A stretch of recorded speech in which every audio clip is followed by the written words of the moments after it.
Good day, friends. Many of you have been writing to me, mostly through WhatsApp, some through Facebook, and you have expressed great joy and also surprise at my videos related to Bible, science, evolution, biblical archaeology, and Bible canon. These are subjects in which I specialize. For many of you, I am a new person. And many of you have asked me to tell more about myself. I thought I will tell you not only more about myself, but also I will tell you how I became a theist. Because during my school senior years, I was an atheist or a hard-agnostic. My name is Johnson, officially Dr. JohnsonCPhilip. I am a specialist in quantum nuclear physics. Within quantum physics, quantum nuclear physics is a very advanced area. In quantum nuclear physics, my research for PhD was on the inner structure of protons, neutrons, and similar particles which are collectively known as hadrons. Protons and neutrons are made up of subparticles known as quarks. Today, 6 quarks are known, and these 6 quarks combine in various ways to form a lot of particles similar to protons and neutrons, and they are called the hadron family. That's my area of specialization. I also specialize in Christian apologetics and also separately in biblical archaeology. These are my areas of specialization, and that is why I always speak on Bible, science, evolution, biblical archaeology, and biblical canon. I usually don't get into areas in which I have not specialized. That's the reason why, though many of you have asked me to speak on other subjects, I don't speak. One should always speak in an area of one's own authority so as not to make a fool of oneself in front of people who are here to minutely cross-examine what you are saying. I was brought in a Christian family, no doubt. And from very early age, I was taught the Bible. So I was a Bible-believing child with one difference. I had extremely high IQ. I learned alphabet by myself before I was 3, before touching 3, and that also English alphabet, though I was brought up in Kerala. And my greatest desire from my childhood, early childhood, was to become a scientist. So I kept on reading every available book on science, physics, chemistry, whatever I could lay my hands upon, I read.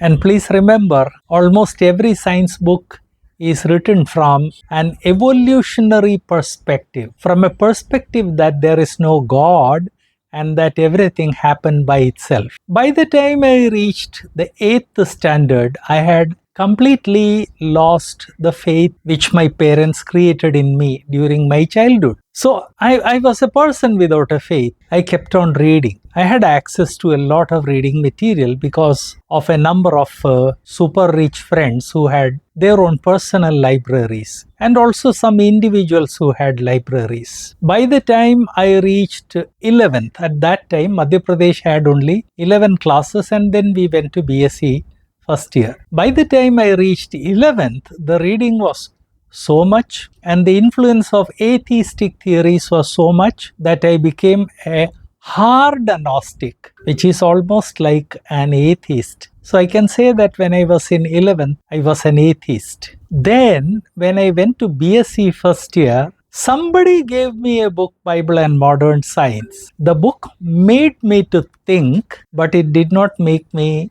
a theist or Bible-believing or God-believing person. I completed my BSc in physics, chemistry, maths. We had 3 specializations, so I specialized in all 3 of them and then went on to MSc Physics. I had a professor. In fact, I had some great professors. I did my BSc and MSc and also PhD from Jivaji University.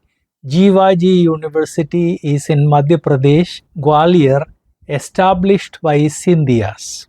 And Jivaji University has its own teaching department. It is an affiliating university. It affiliates countless colleges in Chambal area for BSc, MSc and other degrees. But it also has its own teaching department, which is known as School of Advanced Studies in Physics or School of Advanced Studies and Research in Physics. Let me remind you that some of the top colleges in the world, they call themselves schools. Example, London School of Economics, which is one of the top colleges in the field of economics. In the same way, our department was called as School of Advanced Studies and Research in Physics. Some of the top physics professors taught us. And it was not just textbook teaching. They would teach and then they would force us to read. You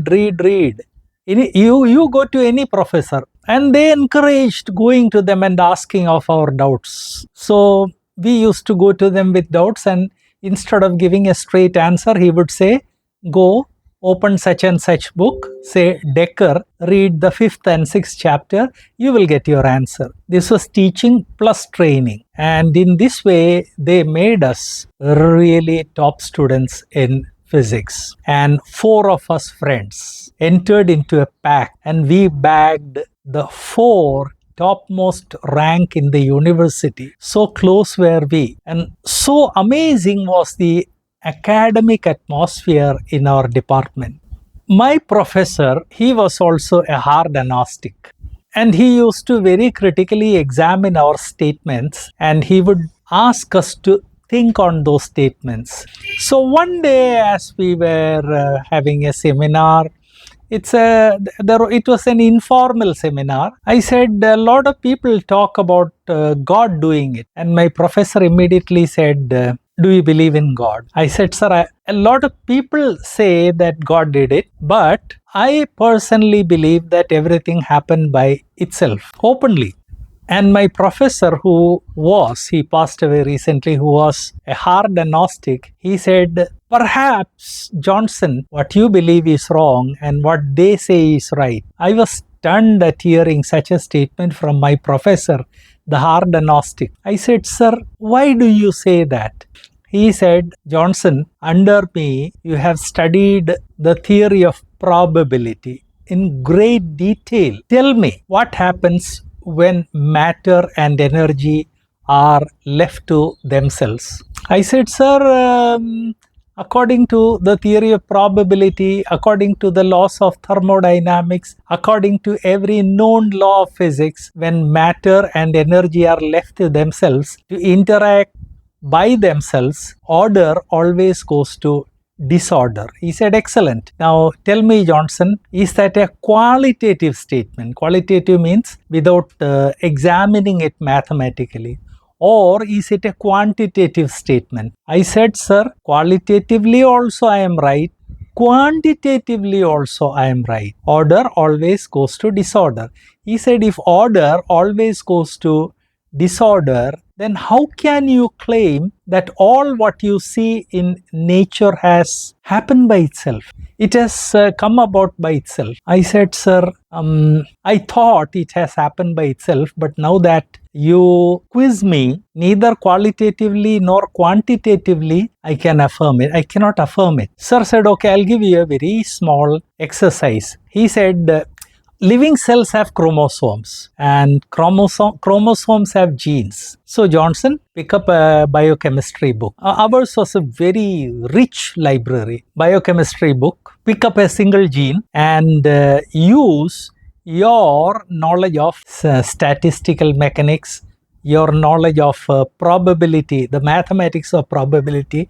And I taught all of this to you. Use that mathematics to calculate if a single gene could have formed by accident. I said, sir, what are the initial conditions? He said, initial conditions is oxygen, carbon, nitrogen, all these elements which are part of life, they were all together in a pool. In a pool of water or in any kind of a liquid medium, which we can call as the primordial soup. I said, yes, sir. Yes, sir. They say that life started in a primordial soup. He said, okay. Now assume that all these elements are available in a primordial soup and they combine randomly with each other. How much time would it take for a single gene to be formed? Oh, I thought, sir, that's easy. Tomorrow I'll give you the answer. I could not. First of all, I had to calculate the rate of reaction when they are all together. And to my dismay, I found out that when elements react, if a chemical is formed, it immediately disintegrates. There is nothing like forming a chemical and remaining like that. It disintegrates. It took me and 3 of my friends with whom we bagged the first 4 rank in the university. It took us 1 week to calculate that for one single meaningful gene to form by accident, it would take countless years, almost equal to the age of the universe. We went to the professor with a fallen face and said, sir, it would take as much time as the age of the universe. And he said, if a single gene by accident would take that much time, then what about all the genes which are on a chromosome? We were speechless. That was the time I realized that though there is a lot of claim that life came by accident, it is simply not possible. Mathematical probability. Remember, it is not qualitative. It is a quantitative analysis. Shows that even a single gene would take the entire age of the universe to form. And then if a single gene would take that much time, imagine how all the genes which are necessary for a cell to form, and then cells are not genes alone. Lots of things are there. They cannot happen by chance. My hard-agnostic professor opened my eyes to the fact that mathematics of probability shows that life could not have come by itself. That was MSc previous. I dedicated myself to study that subject, reading every available book.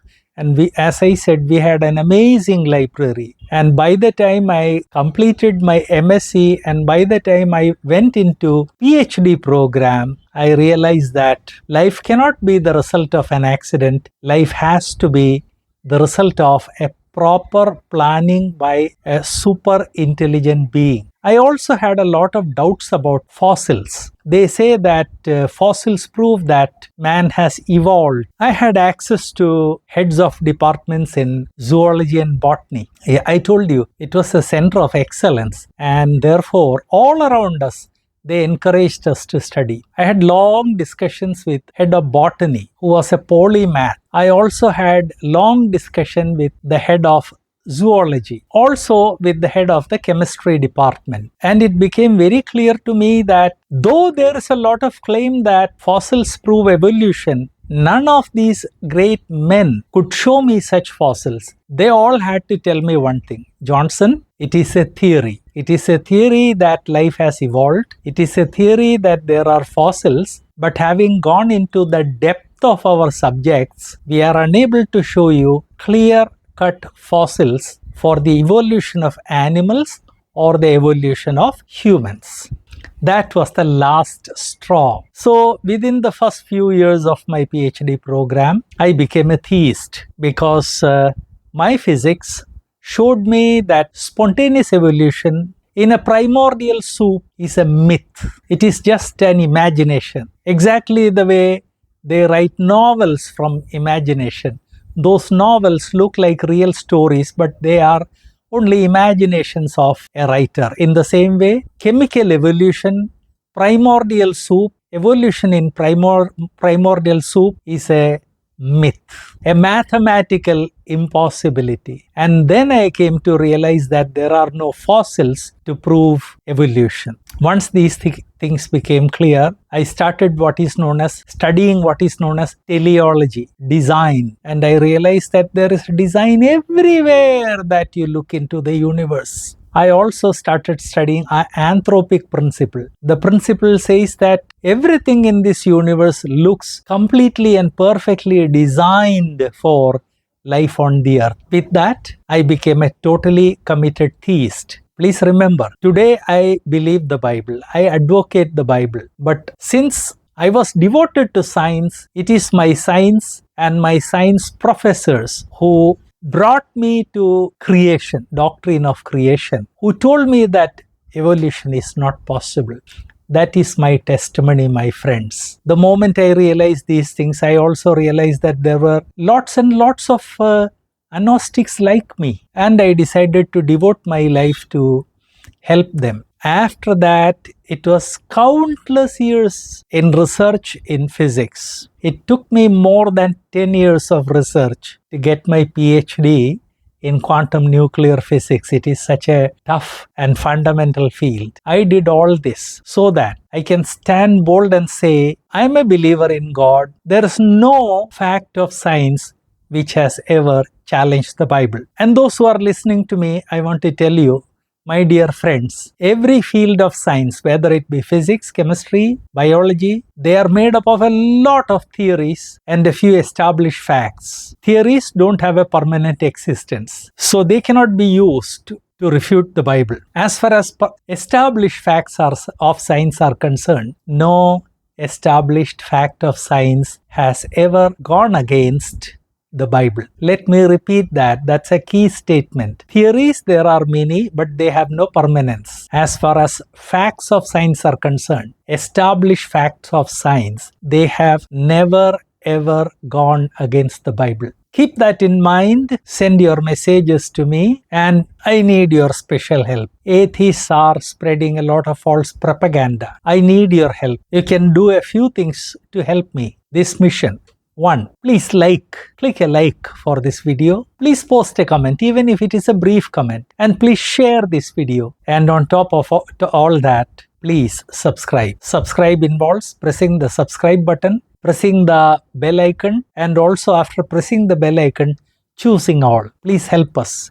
Atheists are confusing a lot of people. But hard sciences show very clearly that atheism is not scientifically tenable. Atheism is not logically tenable. Evolution is a fallacy. It is a myth. It is exactly like novels. It is a man-made story. God bless you.